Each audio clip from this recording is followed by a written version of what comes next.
r equals 4 plus 3 cos theta. We need to work out the area enclosed by this. So let's do a quick sketch just to be happy with what we've got here. So we'll do a little sketch over here somewhere, shall we? If I can draw a straight line, it helps, doesn't it? So when cos is 0, I'm just going to do it quickly. You get 1, you're going to get 7. And then when it's pi over 2, this will be 0, you're going to get 4. And then when it's pi, you're going to get minus 1 here. So that's minus 3, you're going to get 1. So it's going to come round and go like so. And then because it's symmetrical, it's going to go like so again, isn't it? So we can see the area is no problem. And it just goes around once around this thing, not twice or anything. And we want to find the area enclosed anyway, so we're only interested in one loop. So we'll go from 0 to pi, it went there. And then from pi to 2 pi, it goes around to there, which is fairly clear to see. So that's good. So let's have a go at this one then. So, area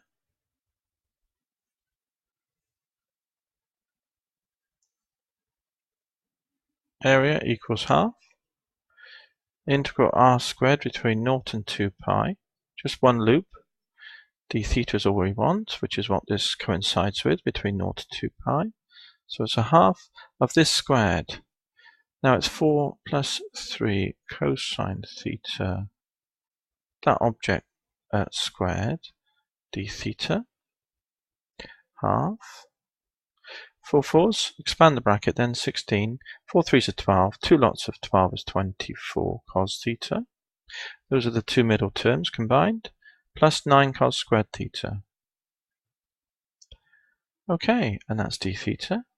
So we need to work this out then. It's a half integral of 16 plus 24 cosine theta plus 9 over 2. Now cos squared, I've put a 2 so I can write 2 cos squared, and that's equal to cos 2 theta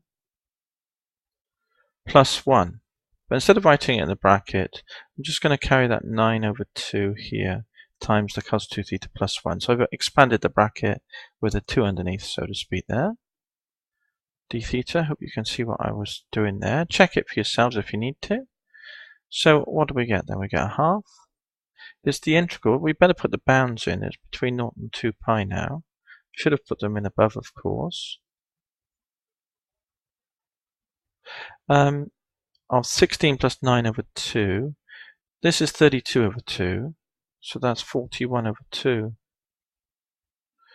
plus 24 cosine theta, plus 9 over 2 cosine 2 theta. Now we can run along the row and integrate term by term. This is equal to a half.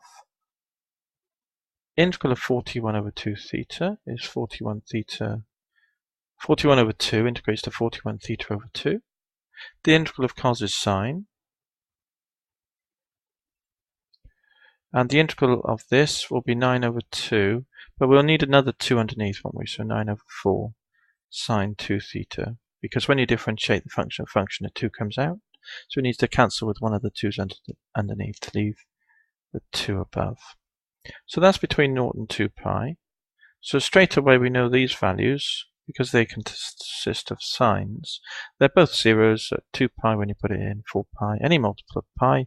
Sine of any multiple of pi is 0, and sine 0 is 0 as well. So what do we end up with then? We end up with 41 over 4. Top value is 2 pi. So I've taken the 41 over 2 out to be with the half, and then we've just got theta, which is the top value. Take away the bottom value. So it's equal to 41 over 2 pi. That one of the 2's cancels.